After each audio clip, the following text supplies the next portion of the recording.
Bem-vindos e bem-vindas a mais uma conversa de paz e esperança.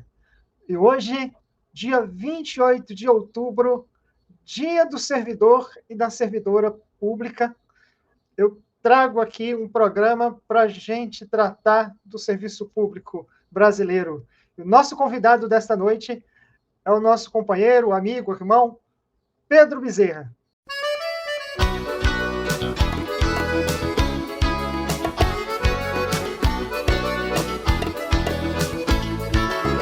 É bonita demais, é bonita demais, a mão de quem conduz a bandeira da paz. É bonita demais, é bonita demais, a mão de quem conduz a bandeira da paz.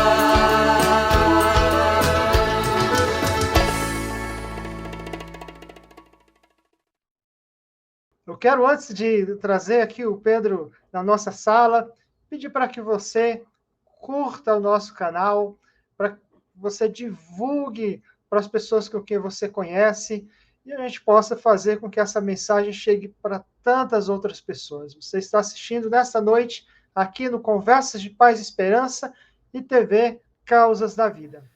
Bem-vindo, Pedro Bezerra, ao nosso programa Conversas de Paz e Esperança.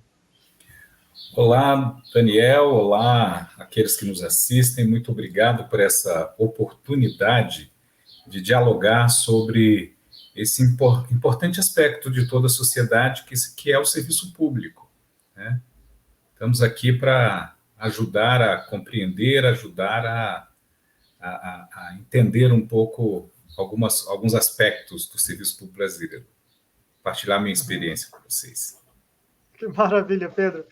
Pedro, a gente só para vocês saberem, o Pedro é aqui do Distrito Federal, né? Somos nativos aqui dessa terra, e vim conhecer o Pedro em São Paulo. Ele monitor dos cursos de fotografia lá do curso de verão do SESEP, do padre José Oscar Bioso. Ele fazia Isso. Todo ano, e eu também. E foi lá que nos conhecemos. De repente, a gente percebeu que a gente tinha algumas lutas, algumas causas em comuns aqui do DF, aqui estamos. Mas, Pedro, muita gente não te conhece ainda. Por favor, conta a sua história, fala um pouquinho da sua biografia, das suas lutas, da sua caminhada. Bom, é isso. Vamos fazer um pequeno clipping aqui. Eu sou o Pedro Bezerra, como está dito, moro aqui no Distrito Federal, numa periferia chamada Planaltina, que é uma cidade histórica de 165 anos, ela existe antes da capital estar aqui, e é onde está a pedra fundamental do Distrito Federal, né? Eu sou servidor público federal, trabalho no Ministério Público Federal há 36 anos. Tenho, nessa experiência de trabalho no setor público, eu tenho observado os avanços e os retrocessos desse processo. Sou especialista em governança e políticas públicas, também fiz gestão pública na FGV, no IFB, e agora eu estou terminando uma outra formação na área de gestão de saúde pública pela Escola Superior de Saúde, aqui no Distrito Federal, que é uma escola pública que forma profissionais para o setor de saúde, especificamente do SUS. Isso porque eu sou conselheiro de saúde, trabalho no controle social do SUS, tanto aqui no Distrito Federal, quanto no Conselho Nacional de Saúde. Aqui no Distrito Federal, sou presidente de um conselho regional, e a nível nacional, eu represento a CNBB, que é a Conferência dos Bispos, numa comissão técnica de ciência, tecnologia e acesso à farmácia. Então, eu participo um pouco desses debates, né? E eu tenho me dedicado nos últimos anos a discutir e fortalecer o controle social do SUS e a importância disso. Fora isso, ainda tenho formação em teologia, sou biblista popular, né? Ligado a uma entidade ecumênica chamada Centro Ecumênico de Estudo Bíblico, CEBI, e estamos aí, né? Nas horas vagas, quando dá, a gente faz um pouco de fotografia, toca um pouco de música para não perder a sanidade mental. Olha, que currículo, que história maravilhosa. Eu e você somos servidores públicos. Hoje é dia do servidor público. Pedro, o que nós temos o que comemorar nesse dia e o que nós não temos ainda que comemorar nessa data? Bom, antes de mais nada, eu sou muito feliz por ser servidor público. A minha percepção da vida é que o mundo ele não avança sem as relações. A sociedade ela só conseguiu avançar quando tem um achado arqueológico de um fêmur, que foi ele tinha sido quebrado e ele foi recuperado, né? Para um fêmur se recuperar, o ser humano ele precisou ficar muito tempo parado e alguém cuidando dele. Então é na época que o ser humano era caçador, não ficava parado, né? E muito nômade. Então significa que naquele momento é um indicador de civilidade, né? É um indicador de cuidado, porque ao quebrar o fêmur, você podia ser esquecido. E quando você tem um fêmur consertado, entre aspas, significa que alguém cuidou de você, te deu comida e te protegeu. E isso é a vida em sociedade. E uma vida em sociedade significa que você precisa ter pessoas que cuidam daquilo que é do interesse coletivo. E celebrar o Dia do Servidor é celebrar aquelas pessoas que, por vocação, querem cuidar do coletivo, querem cuidar das relações e daquilo que é importante para a sociedade ser uma sociedade. Então, hoje, nesse Dia do Servidor Público, nós temos que dar parabéns à dedicação dos trabalhadores do SUS, né? E trabalhador do SUS não é só o médico, o enfermeiro, é o padioleiro, é o atendente, é o técnico de enfermagem, o de radiologia, né? É o pessoal da limpeza, é a nutrição. Celebrar o Dia do Servidor Público é celebrar o bombeiro militar que apagou aqueles incêndios grandes, que atendeu a população nas enchentes, né? É celebrar o policial civil, policial militar que cuidou da segurança de diversas pessoas por aí, protegeu diversas famílias, né? Celebrar o Dia do Servidor é entender que o serviço público é feito de homens e mulheres que dedicam sua vida para que as relações na sociedade sejam mais igualitárias e justas. Então, eu celebro esse dia, assim, eu faço parte dessa história. E todos nós aqui que trabalhamos no serviço público, damos a nossa inteligência e o nosso tempo para que a sociedade exista. Poxa, com toda a razão, tudo que você fala, um profundo sentido de existência, Daniel, né? Sim. Daniel, desculpa aqui, tá? Mas eu esqueci de falar de algo assim extremamente importante, meu amigo, né? Quer dizer, nada disso, nada dessas dedicações seria possível. É possível sem um dos profissionais do poder público mais significativos, que são os professores. Principalmente os professores da educação básica, porque são esses professores de educação básica, não desmerecendo os outros, eles ajudam a criança a despertar para o sonho, para as possibilidades, né? É ele que planta ali a semente do que vai ser a sua vida depois e a vida em comunidade. Então, assim, minha reverência, principalmente aos educadores, às educadoras desse país, né, que têm sofrido tanto, né, que têm tido tantas dificuldades, né? Bem lembrado, acho que Se a gente falar de todo e qualquer profissional, em qualquer área da profissão, mas também do serviço público, um dia entrou numa sala de aula e teve um servidor público que contribuiu para a educação daquele profissional no início da sua infância. Perfeito, não podemos esquecê-lo. Pedro, muitas pessoas olham com desprezo o serviço público, é lamentável isso, e não reconhecem o trabalho do servidor. Qual a narrativa ideológica está escondida por trás dessas suspeitas? Ou realmente há motivo para questionar?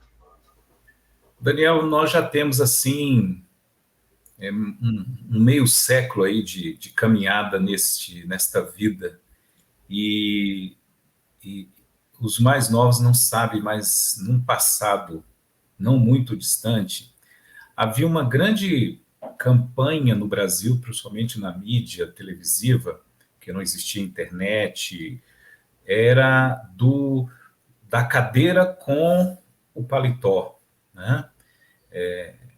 Se buscava, a TV buscava por aí aqueles locais no trabalho aonde o servidor não estava, só estava o paletó. E criou-se uma narrativa de dizer que servidor público não trabalha, de que o servidor público ganha bem e não faz nada, né? A gente falou agora há pouco dos professores. Tem gente que acha que o professor chega na escola, dá a sua aula e vai embora e pronto. Não, ele tem que pesquisar, ele tem que ir atrás de material, ele tem que preparar coisa em casa, às vezes domingo à noite, acorda cedo, 5h30, 6 horas, leva a coisa para... o trabalhador da Tem área... os diários, né? Tem os diários. Diário, fazer prova, corrigir prova, tudo isso. Então, assim, criou-se uma narrativa no passado de que o servidor público ganha bem, mas ele não trabalha.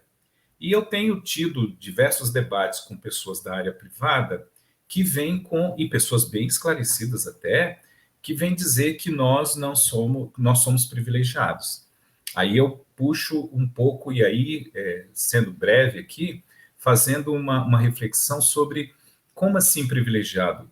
E aí, aquilo que a pessoa fala são de alguns nichos dentro do serviço público que ganham bem e têm uma puta estrutura de trabalho. Então, um juiz é servidor público, um procurador da República é servidor público, um ministro de Estado, um diretor de estatal, são servidores públicos e ganham extremamente bem. Só que eles não são a maioria da população que é do serviço público. O serviço público brasileiro, em 2023, tinha 11 milhões de trabalhadores. Em relação aos trabalhadores brasileiros, isso representa 12,34% dos trabalhadores brasileiros. E desses 11 milhões, você não chega a 1 milhão de pessoas que têm uma renda, um salário bom e alto.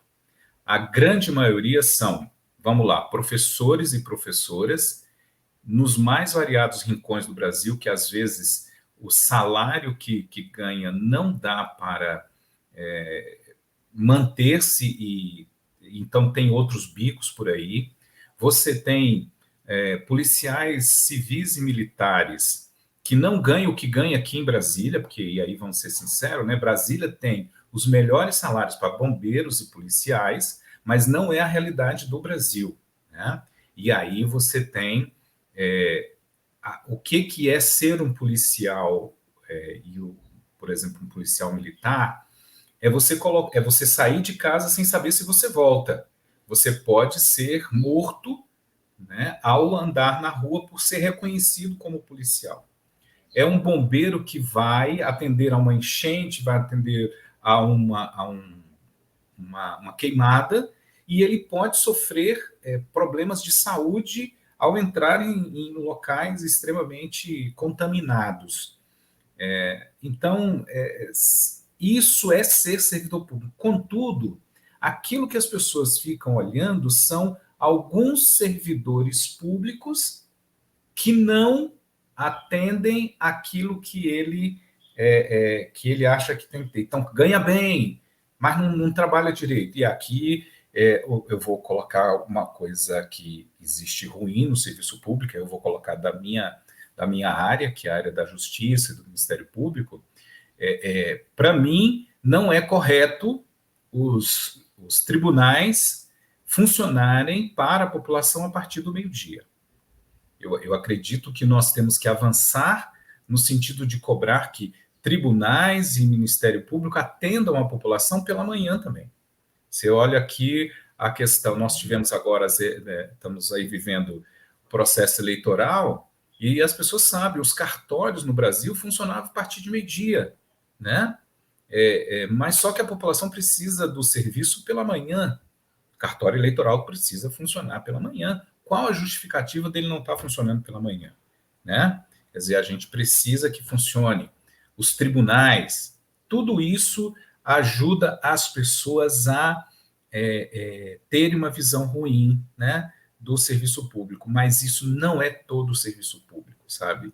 A gente tem que ampliar a nossa percepção do que seja. Então, muita coisa que criticam é por conta que não conhece, não entende como funciona. E outro é por conta da mídia negativa e das ideias negativas de um ou outro que não que são privilegiados, isso a gente tem que concordar. Mas não é a maioria dos 11 milhões de trabalhadores do setor público. Com toda razão, né? E pode perceber que a média salarial do serviço público, ela no geral, ela é muito baixa em relação ao conjunto dos profissionais de outras áreas, né? Isso com toda certeza. Também eu queria te perguntar a respeito de uma questão nova que tem que surgir no mundo do trabalho, que é a questão da transformação digital, Pedro. Consideravelmente, o mundo do trabalho mudou sua configuração, principalmente agora, depois da pandemia. Isso atinge também o serviço público. Quais as vantagens e desvantagens tais meios têm beneficiado o serviço público de modo geral? Olha só, você falou muito bem, após a pandemia nós tivemos um boom na tecnologia e principalmente na comunicação. Esse nosso papo aqui pela internet é fruto disso, né? Até então, um programa como esse, a gente tinha que marcar o estúdio, tempo, horário, locomoção. Então, nós estamos em cidades diferentes, mas estamos aqui conversando e dialogando com pessoas do Brasil todo e fora do Brasil. E isso foi um boom que ocorreu no Brasil a partir da pandemia e trouxe isso também para o setor público. O uso da tecnologia, ou seja, o teletrabalho para o setor público, ele é muito importante, assim como algumas coisas, mas não é para todo o setor público. Tá? Por quê? O Estado, ao promover o bem comum, ao promover os serviços à população, ele faz através de pessoas. Então, eu não presto socorro, eu não presto segurança, eu não educo apenas de forma remota. Eu tenho que ter gente, eu tenho que ter pessoas em loco, no dia a dia, para que as coisas ocorram. Então, o teletrabalho ele é importante para parte do setor público funcionar. E isso ainda é incipiente no Brasil, porque requer um investimento em tecnologia alto, que ainda é muito irrisório no Brasil, requer uma mudança de mentalidade sobre o que é o teletrabalho, porque fazer teletrabalho, e aqui eu vou falar uma palavra que algumas pessoas podem não entender, teletrabalho não é um momento de eu estar de forma síncrona, ou seja, ao mesmo tempo que as pessoas que estão no escritório trabalhando comigo, não. Eu posso estar de forma assíncrona ou não no mesmo tempo com as pessoas do escritório. Eu tenho que ter, no teletrabalho, no setor público, eu tenho que trabalhar com metas e prazos, coisa que no setor público ainda é muito ruim. Eu tenho que dizer para o servidor que está no teletrabalho, dizendo, olha, eu preciso desse produto, desses relatórios, desses estudos, em tanto tempo. E aí a gerência precisa controlar isso no prazo correto. Infelizmente, por uma deficiência de alguns gestores, o teletrabalho virou, em alguns pequenos lugares, um telefolga. Isso é ruim, né? Porque isso aumenta aquilo que a gente já falou, a percepção de que o servidor não trabalha. Isso não é verdade. Então, a gente precisa aprimorar o teletrabalho, até porque, e aí não é só para o setor público, mas para o setor privado, nós já temos produção e tecnologia suficiente para reduzir o tempo de trabalho de todos os trabalhadores e usar a tecnologia para que você possa se qualificar, ter mais tempo de lazer, né, mais tempo para si, e não ficar 12, 13 horas trabalhando. Então, eu creio que a chegada da tecnologia ela é importante, mas o Brasil ainda precisa entender como é que você faz isso. Você não faz no teletrabalho com a tecnologia do mesmo jeito e da mesma forma que você faz no escritório. É diferente, o tempo é outro, né? E foi muito bom você ter tocado nisso, que eu sou um desses servidores que as competências que eu desenvolvo dentro da Secretaria de Educação, sou da Secretaria de Educação, analista, contempla exatamente essa modalidade de teletrabalho. Inclusive, foi uma experiência riquíssima que nós fizemos na Secretaria de Educação, digo até em todo o GDF, o teletrabalho, o que a gente conseguia de produzir, apresentar relatórios, cumprir metas, a dinâmica da produtividade, dos resultados dentro da secretaria foram incríveis. Mas por motivações, sabe lá quais são essas, do governador Ibanez e da sua vice-governadora Celina Leão, isso nos foi tirado. E não imagina os transtornos que isso tem causado no trabalho presencial lá na Secretaria de Educação e também em outras, né? Eu mesmo faço parte da Comissão de Teletrabalho do Distrito Federal. A gente tem percebido os lamentos de todos os órgãos dos servidores públicos que têm reivindicado essa modalidade para o Distrito Federal. Desculpa aqui, mas vamos ser muito claros, né? Quer dizer, existe uma incompetência muito grande de vários gestores, secretários, não só no Distrito Federal, mas no restante do Brasil, de perceber, né? Porque no teletrabalho, você definindo prazos e metas, requer também do gestor e da direção uma outra competência, que é uma competência de você saber avaliar e de você ler aquilo que é produzido no tempo correto. E você tem diversos gestores que não são servidores públicos. Isso aí é outro aspecto importante que a gente tem que dizer. Você tem 11 milhões de trabalhadores no serviço público, mas você tem, nos cargos de chefia e direção, pessoas que não são servidores públicos. É o que a gente chama do cargo comissionado. E é gente que está lá, na sua grande maioria, por indicação política.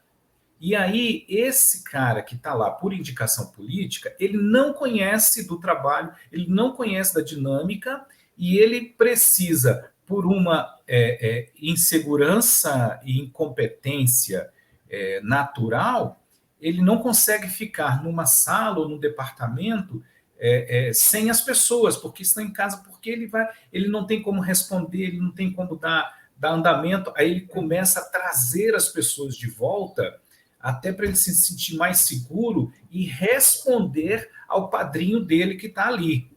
E aí os servidores que tiveram uma experiência positiva no teletrabalho, mais tempo para si, mais tempo para a família, para o lazer, aí tem que cuidar, não só o tempo que você fica lá no departamento, na sua secretaria, mas é o tempo de deslocamento. Você gasta 1 hora, 1 hora e meia para ir e vir para o trabalho, ainda tem o tempo do almoço, então você fica em torno de 10, 11, 12 horas do dia em função do trabalho, que se no teletrabalho, aquelas 8 horas seriam 8 horas efetivas, ou menos ainda, aonde você poderia entregar. Mas os diretores, secretários, presidentes e tudo mais, pessoas que têm que dar uma resposta rápida aos padrinhos, vai trazendo de volta. Quer dizer, eu vejo que isso é um outro fator, né, além da tecnologia, que são esses, eu costumo dizer, alienígenas no setor público, né?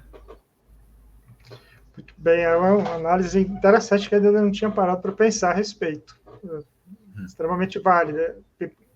Pedro, por fim, eu questiono quais os principais elementos você entende que são necessários para avançarmos na valorização e reconhecimento das mais diferentes carreiras do serviço público? Bom, antes de mais nada, eu vejo que nós precisamos, as entidades de classe do setor público precisam incluir nas suas pautas um diálogo com a sociedade. Não adianta só eu fazer movimentos de defesa da minha categoria se eu não mostrar para a sociedade o quanto que o meu trabalho impacta, é importante para o bem comum, né? E isso é fundamental a gente fazer.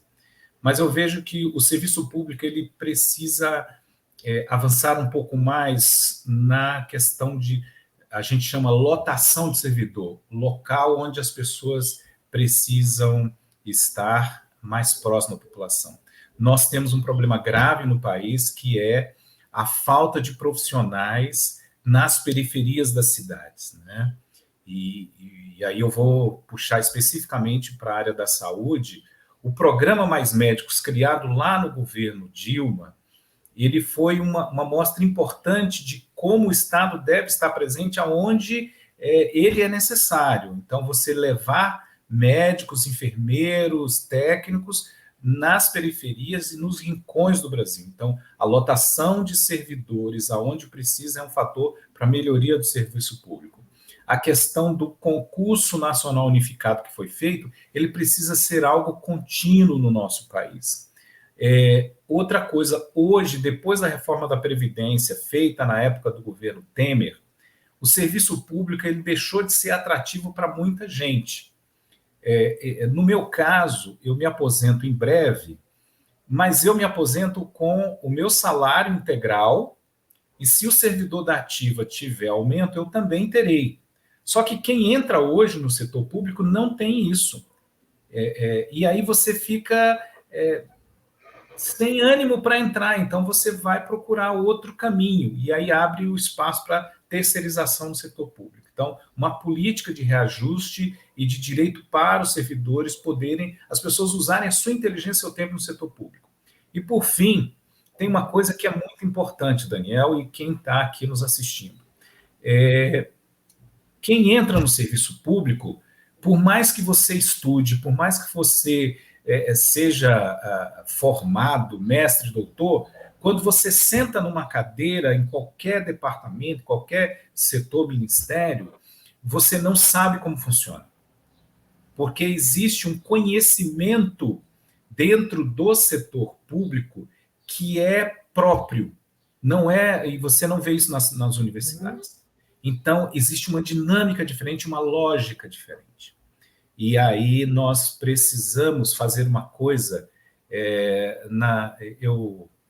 Na minha especialização, eu trabalhei muito na gestão do conhecimento, né? Nós precisamos fazer a gestão do conhecimento do servidor. Por exemplo, eu tenho 36 anos de serviço. Significa que eu tenho um processo de acúmulo de conhecimento e técnica que a pessoa que entrou há 5 anos não tem. Eu consigo prever e resolver problemas que o meu colega que chegou agora, às vezes pode ter uma formação maior do que a minha, não vai saber, porque a lógica é outra.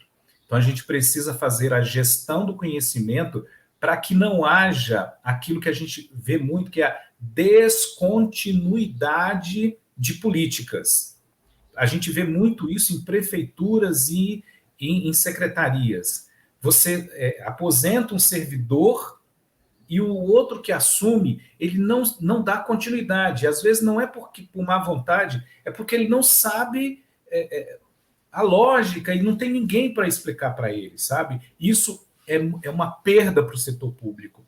Nós precisamos fazer a gestão do conhecimento de forma que a troca, a mudança de servidores, o servidor que vai, ele não leve junto o conhecimento que ele adquiriu nos anos em que esteve à frente daquela pasta, à frente daquele departamento.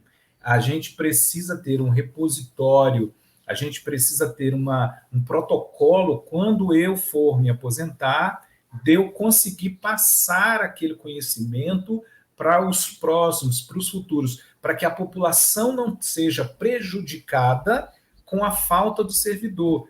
Quantos de nós já foram em algum departamento público e lá, fulano não está aqui, volta amanhã, é só com ciclano, né? Quer dizer, as pessoas não sabem, mas não sabem não é porque não querem, é porque realmente a gestão do conhecimento é ruim na maioria das prefeituras, dos estados, e a gente precisa, então, avançar nisso no setor público. Conversa maravilhosa. Pedro, eu vou te convidar para vir aqui mais vezes, viu? Que eu realmente fiquei brilhando os olhos aqui, até como servidor público, de escutar tantas informações e tantos elementos intuitivos para a melhoria do serviço público que eu não tenho escutado em muitos ambientes. Sim, você ia completar? Isso? Deixa eu só falar uma coisa que eu tinha notado aqui, que é importante, sobre a visão errada do serviço público. Nós, servidores públicos, somos muito cobrados, nós somos muito avaliados, né? E para quem não sabe, gente, existe dentro da internet, se você procurar lá, no portal da transparência, um local chamado, um banco de dados chamado CEAF, que é o Cadastro de Expulsões da Administração Pública Federal, tá? Esse cadastro mostra o nome dos servidores públicos que foram demitidos. E é muita gente. É muita gente. Só de janeiro de 2023 a agosto de 2024, 500 pessoas foram demitidas. 100 pessoas perderam seus cargos de chefia e funções. E uns 50, mais ou menos, foram aposentados. Aí entra o problema da disfunção, da desigualdade. Quem é aposentado como punição do serviço público são juízes, que a gente tem que acabar isso, né? Mas então, CEAF, né? É o Cadastro de Expulsões da Administração Federal. Você vai ver que tem gente sendo demitida por ser incompetente, por roubar, por corrupção, um monte de coisa, tá? Ninguém passa a mão na nossa cabeça, não, tá?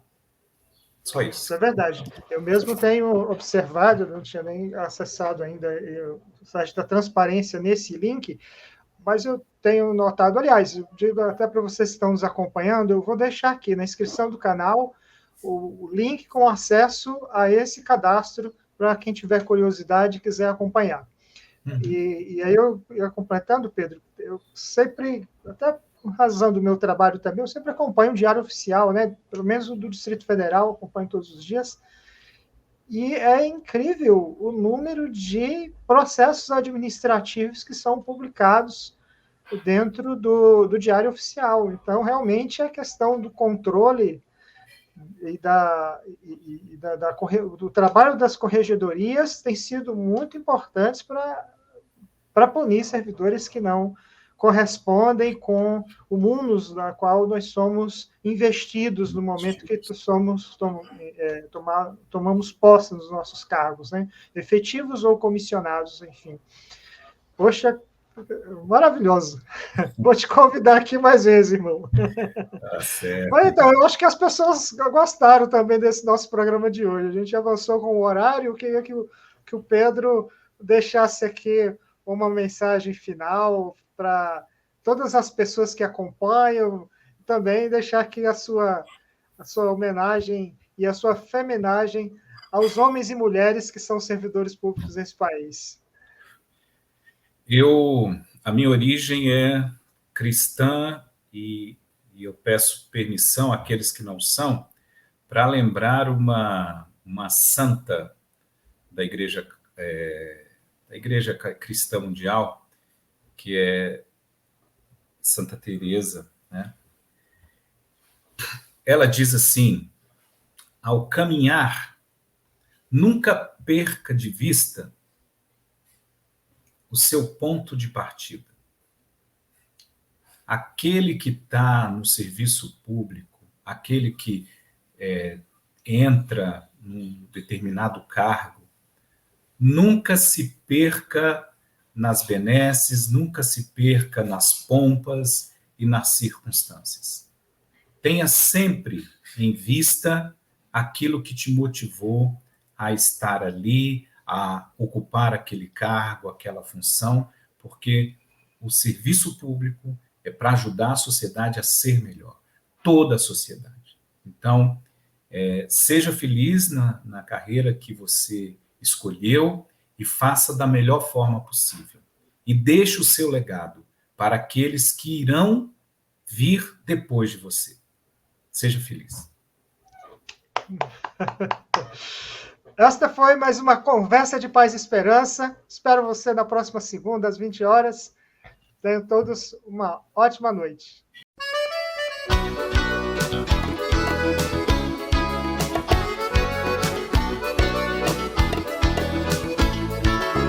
É bonita demais, é bonita demais, a mão de quem conduz a bandeira da paz. É bonita demais, é bonita demais, a mão de quem conduz a bandeira da paz.